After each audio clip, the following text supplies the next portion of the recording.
Ready? Yes, we are. All right, so this is the exciting one.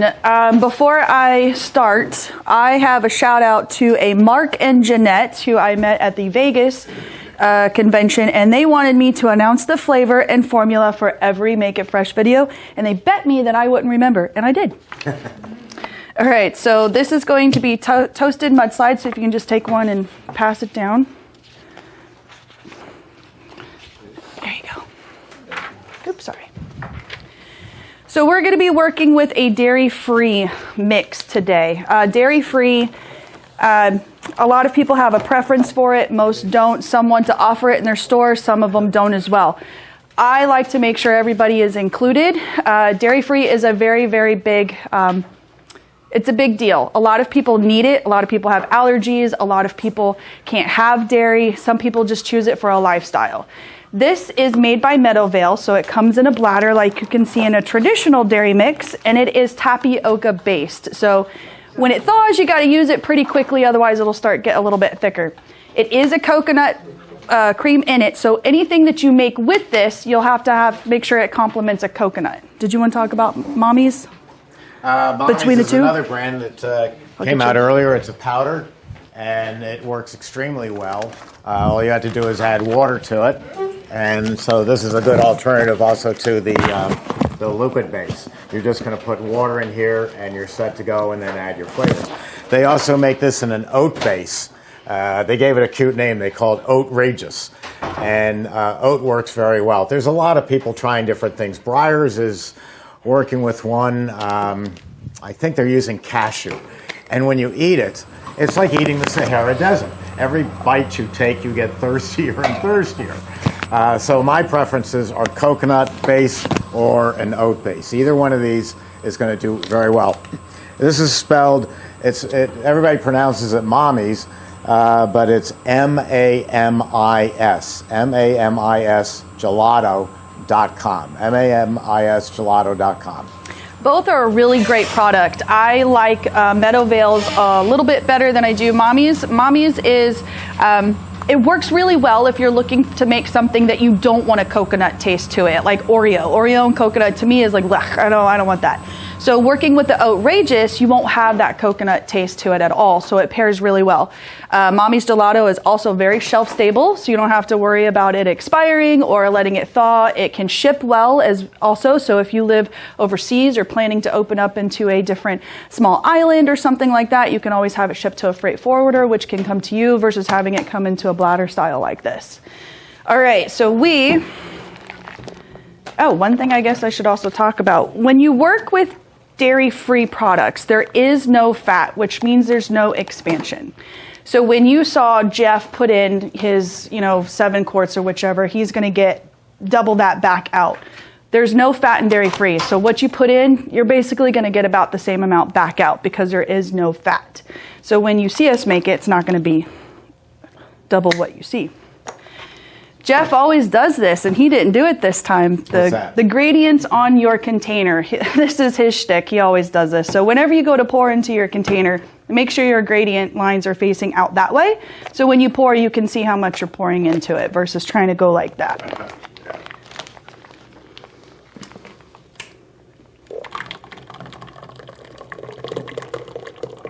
It says 3.5 quarts on that, right?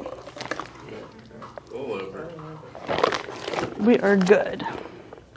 All right. Now you're going to use the CB350. We are going to use the CB350. And we have pre-sanitized this, so we're good to go. All right. This is coconut based, right? Yes, it has coconut cream, sea salt, carabine gum, which is a tree, a couple other ingredients, tapioca. And this was shipped to us frozen. So when we received it, we just threw it into our chest freezers and left it there until we were ready for this class. So this was shipped to us back in October, and we've kept it at 15 below zero. Anything that's below freezing is going to work well. And then we just thawed it in the refrigerator for a couple of days before we get to the class today. So here's another super, go ahead. For the CB350, you said it was a minimum of 3.5 quarts and a maximum of 4 quarts? Yes, of liquid, and then all your ingredients. So I'm throwing in a bag of Oreo cookies, or I'm throwing in a quart of fresh strawberries. Okay, gotcha. Yes. Thank you. Based on your experience, what do you prefer, a liquid base or a powder, then add some kind of water or something? I prefer the liquid base. It is very smooth. It's very creamy. The texture's there. It tastes just like a regular ice cream to me, but with a coconut background to it. Like I said, Mommy's is a very great product. Everybody has their preference.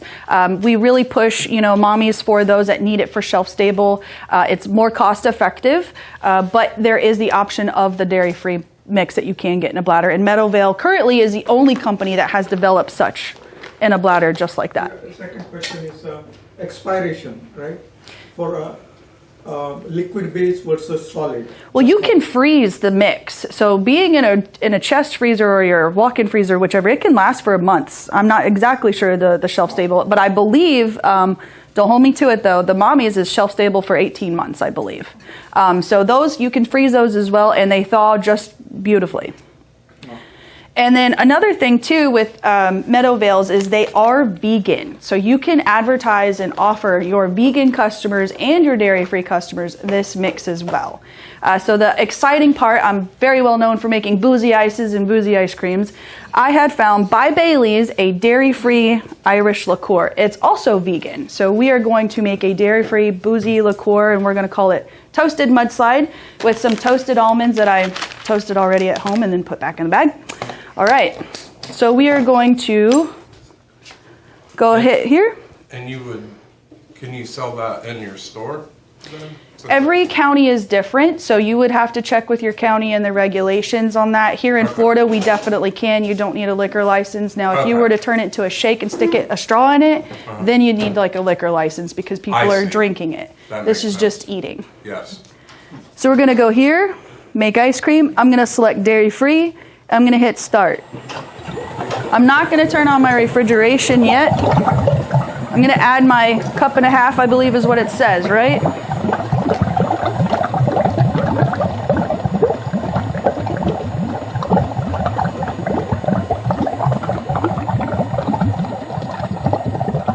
I haven't even smelled it. Good? Yeah. Now what you're going to see Christy doing is we're going to get this refrigeration switch on very quickly. Jeff was teaching you, he talks, he gives stories, and that's wonderful.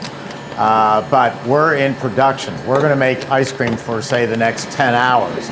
So we're not going to be standing here and letting it mix. It doesn't have to mix in the machine for more than 15 seconds, if that much, because it's spinning so fast. So you want to get that refrigeration switch on. Now that it's running, we would set a timer. There is a timer built into the infinite overrun control. You can go back and check. But it's like when my wife Paula, our office manager, is baking. She's baking a lemon birthday cake, and she knows it takes 25. She sets a timer for 23 minutes, and then she's going about doing every other things. In the ice cream parlor, you're measuring out your next flavor. You're maybe washing up some utensils. You hear the bell go off at 23 minutes. You don't go over and say, my lemon birthday cake is ready. You check it. Maybe you put a straw in it. You see how it is. You know that you've got the average time, but you still double check it. But the main thing is we want to do production. We want to, on the big machine, we want to be doing 60 gallons an hour. So we're getting that refrigeration switch on as fast as we can. To mix it for 2-3 minutes does nothing to improve it. And once we get this on, it'll get cold, but it won't start turning into ice cream until about 5 minutes in. So if I waited 5 minutes before I go, oh, I forgot the vanilla, I can still pour it in and everything's gonna be fine. Yes? I'm sorry, you gotta speak up. I'm sorry. If the timer fails, doesn't it throw off the circuitry for everything else too? Say it again? If the timer should fail, like you put a timer on it? So the timer won't fail because it's built into the screen. So I thought you said because he doesn't put a timer because it fails. Or is it a different kind of timer? He does manual timers because that's what he likes to do. The machine itself right here, as soon as you turn on the refrigeration button, the timer will start. I don't go by, say that again? We'll screw it up. No, I thought no, you said no. The timer broke, the whole thing broke. No. Okay, I'm sorry. So every flavor is going to have a different time. I've been doing this for a while. I don't use a timer. I can tell by the way that it sounds. I can tell by the way how I cut it off, things like that. Another thing too, so whenever you do your very first batch of the day, it's always going to take a little bit longer than your batches after that. Reason is your machine's warm. It's not cold. So your very first batch that you make is going to probably take, an example of this one, I added alcohol, so it's going to probably take about 14 minutes, 15 maybe.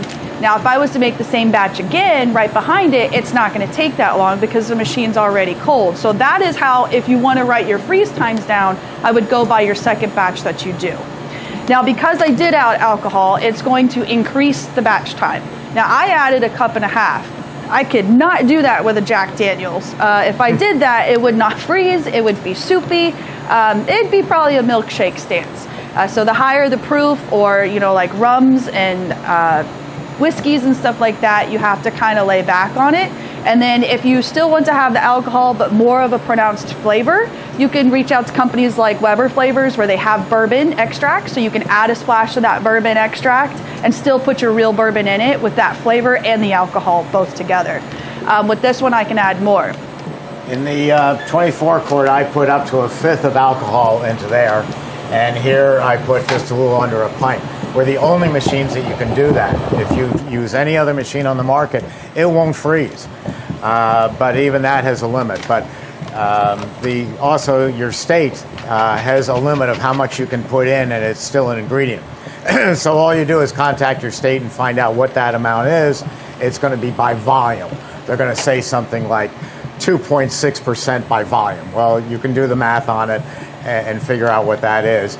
And that's what you can actually put in the machine. If you put too much alcohol in, you're ruining the ice cream, because now it's not ice cream, it's alcohol in suspension. And we made a 151 proof grain alcohol one time, and we took a taste of it and we all went like that, because it was just so much alcohol it took your breath away. The alcohol is a flavor, it's not a mixed drink. Right, and that's when that Weber flavor for that splash of bourbon comes in handy to give it that extra flavor. So notice I didn't put in my almonds right away. I want to let it get a little bit more firmer, so when I put my almonds in, it's going to mix very well versus having a potential chance of kind of sinking to the bottom. They're not all going to sink to the bottom if you wanted to go ahead and dump them in when you start to the machine. They're pretty light, they'll fluff around in there as well, but this just helps keep it suspended.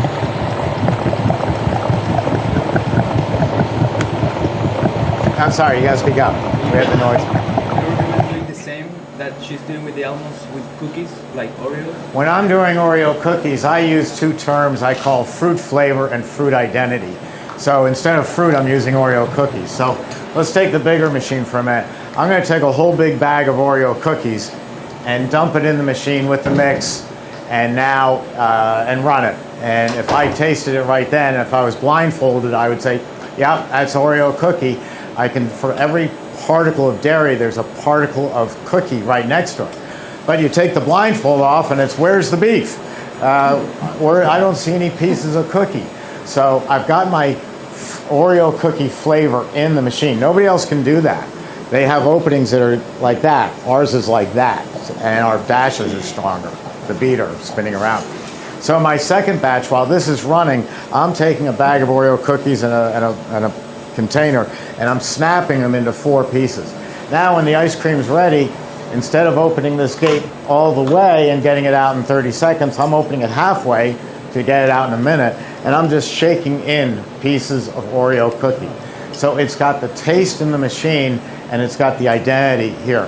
When I helped put Haagen-Dazs in business back in about 1970, 1971, Reuben Madison, his mother, the founders of Haagen-Dazs, were using our biggest batch freezers, and they used my technique of cookies in and cookies as it's coming out. Then they had to go to 1 million gallons an hour a day, or 1 million gallons a day machinery or thereabouts, and those machines you can't put anything in. So they only make vanilla ice cream in their machine, and then they have a $40,000 machine outside of it instead of our hands. $40,000 injector injects the cookies. You open the container, it looks like Oreo cookie ice cream. But with the batch method, for every particle of dairy, there's a particle of cookie next to it. So I'll put Christie's Oreo cookie up against Haagen-Dazs every single day, or Ben & Jerry we put in business, or Breyers, or Bluebell, or Hershey. The batch method, our batch method, will make a better ice cream than anybody on earth because the cookies go right into the machine. Yes? Would you pulverize the Oreo cookies before you put it in, or would you put them in whole? I don't have to pulverize them. I can put them in whole because the agitation is going to break them up. Okay. There's actually, you know, they Scoot up. They feel hard So I when can- you're eating them, but compared to, say, a walnut or a cashew, the cookies are actually on a soft side. With cashews or walnuts or pecans, you can buy a big bag of whole pecans and pay a fortune for them, or you can buy pecan pieces and pay much less. Right. So why throw whole pecans into a machine that's going to break them into small pieces? It's not going to pulverize them, but it's going to break them into small pieces. So I save a little money. Right. I buy pecan pieces and I throw them in the machine, and they're still hard enough they stay as a Okay. hard piece. All right, great. So just to recap, for Mark and Jeanette, it is 3.5 quarts of dairy-free mix. There is a cup and a half of the dairy-free liqueur, and then there is 4 ounces of toasted almonds. Probably a splash of vanilla would have been very good too. So, you know, this is a vegan dairy-free ice cream. To me, this is a big deal. I know it doesn't seem like it to you guys, but for the amount of people that I talk to where they're trying to offer flavors for their customers for their dietary needs or their lifestyle or just to have another option in their store, you're bringing in a whole new crowd of offering that vegan and that dairy-free ice cream. There's nothing worse than a family who wants to take everybody out for ice cream, the husband, the wife, and the 2 kids, but they can't because one of their children is lactose intolerant or has some other problem. So they either have to say, okay, we'll go to the ice cream parlor, but we'll stop and buy you a soda or a popsicle. It's so much better if you have a product that everybody can eat. When I started doing this 4.5 years ago, the sales of dairy-free were under $500,000. Now they're 3.1 million and increasing. That doesn't sound like a lot, but it's still in the market. It's coming up. That's why I call it a trend instead of a fad. Yogurt was a fad. It was around for 15 years, but it was still a fad. But this is a true trend that people want. And there's another side to it, and that hasn't been touched yet, is people as old as my ancient sister. My ancient sister's a couple years older than me, but since I'm the younger brother, I call her my ancient sister. My ancient sister describes to me that as you get older, it's harder to eat a filet mignon or anything rich. It upsets the gut. This product doesn't upset the gut, so there's a whole market of baby boomers out there that you could start marketing to and say, you know what, I know my 16% butterfat Haagen-Dazs style ice cream upsets your stomach. Why not try this dairy-free? So this is a product that's going to keep growing and growing and growing. I said I do less flavors. I do a 12-flavor dipping cabinet, 10 of them dairy, 2 dairy-free, and then once a week I substitute in an alternate dairy-free and an alternate dairy. And it's really taking off. It's great. So we are 11 minutes in right now. Keep in mind, this is the very first batch. The machine was warm, and we also added alcohol. So we'll give it what we call the cutoff check. So you're gonna open and close, and then see how it's still kind of dripping down? We probably want it to go a couple more minutes. When it does get time and you think, it needs about 30 more seconds to freeze, go ahead and shut that refrigeration off because it's still going to freeze at least for another 30 more seconds because it's extremely cold in there. I'm super excited for this. It's really good. So, anybody have any? Yes. This machine right now is pulling air from the room to cool it. That's correct. So he asked, is the machine pulling air from the room to keep it cool? It is. So making sure you have a good ambient room temperature is very ideal. keeping the machine away from the wall and stuff away from the sides of it is also what we recommend, so that way it's got enough room for it to pull cold air. Yes. Is the test you just performed the same you would do with a dairy-based ice cream as well, where you see if it drips liquid, or is that mainly for the dairy-free? Nope, it's for every ice cream. So he asked, do you do the cutoff check with every flavor that you make, or is it just for dairy-free? You do that with every flavor you make. Some of them are going to pull a little bit thinner than others, alcohol ones that are high in sugar. If I was to make an Oreo ice cream and then add chocolate powder into it, chocolate powder's got sugar, Oreo has sugar, so we just added sugar, and it's going to pull a little bit thinner, so no matter how hard you go to freeze it, it'll probably just still be a little bit softer. So you'll notice in your dipping cabinet, your vanilla isn't going to scoop as soft as your chocolate is, because your chocolate has more sugar. But to go back onto the air thing, so when you work with the countertop models like Steve had mentioned prior, they are air cooled, so they don't need to be water cooled because they don't produce enough heat. When you get to the big guys like the 24 and the 40 quart, they pump out 15,000 BTUs. That's enough to heat up a 500 square foot room, so it's going to make you quite stuffy. So putting this one in a little tiny room, still make sure you've got airflow, maybe some fans in there. Room like this obviously is fine. Jeff, I think, started off in a 100 square foot room, didn't you?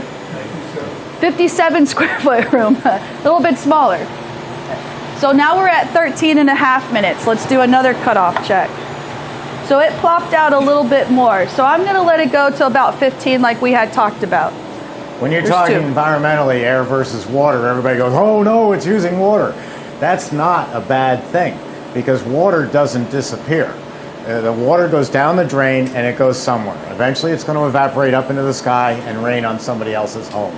So your water isn't disappearing. Your electricity is, you're raising the temperature in this room. You're going to use fossil fuel to run the air conditioning, and once that's used, it's gone forever. So to cool this room down to be comfortable for your employees is going to be a lot more efficient. But it will depend on your location. If you're on a city sewer, we're going to go water cooled. If you're on a septic tank or maybe a well, we might go air cooled. They work exactly the same way, except the water cooled is going to be quieter. It's going to be no heat at all coming out of this thing whatsoever. Yes. So now, the 350 comes in air or water cooled, right? No. So does the 350 come in air or water? Strictly air cooled. There's no need for it to be water cooled. Now, it does come in 110 or 220 volt? It only comes in 220 volt. It's too powerful for a 110 plug. The 200 is 110? That one, this one can come in 110 or 220. We only do the 110 for the US. The 220 is reserved for international that need 50 hertz. So Yes. you need 220 light, you don't want to do Yes. it in your house before you move on. Yes. Does it require AC, or can you put it in the garage for manufacturing? You could put it in your garage, but I would definitely make sure you have some fans going in there if you can. Definitely don't stick it on the wall. Make sure you have ample space on the sides. Keep in mind, our 3 factories are here in Florida. We build this machine ourselves, all handmade. It's hot here. It's not only hot in Florida, it's damn hot. Okay. And we build these under these conditions to be for Florida, I've been in some very fancy restaurants that are extremely hot because the management doesn't want to pay for air conditioning for their staff. They're putting it all out there at the tables. These will work under incredible conditions. We have, this is the largest selling machine in the world, and we're in 171 countries with almost 40,000 machines that are Emery Thompson. Okay, so we're pushing 16 minutes now. I'm going to go ahead and pull it. You're going to see how it just went bloop, plop. That's a cutoff check. It plopped in my pan. We're good to go. I'm shutting that off. Now, dairy-free runs at a lower RPM, so you notice it's not coming out fast, but we can speed her up. And a little trick that Christy found that we didn't realize for years, let's say you want to fill pints from the machine. We can also tap it down. We can slow it down to where you can take a pint, fill it, pint, fill it, pint, fill it, right out of the machine. No fancy accessories, no other machines, just slow the speed down. Couldn't be simpler. It's a very simple control with a lot of amazing engineering behind it. How many of you have not had dairy-free ice cream before? Oh, wow. You guys are going to be very surprised.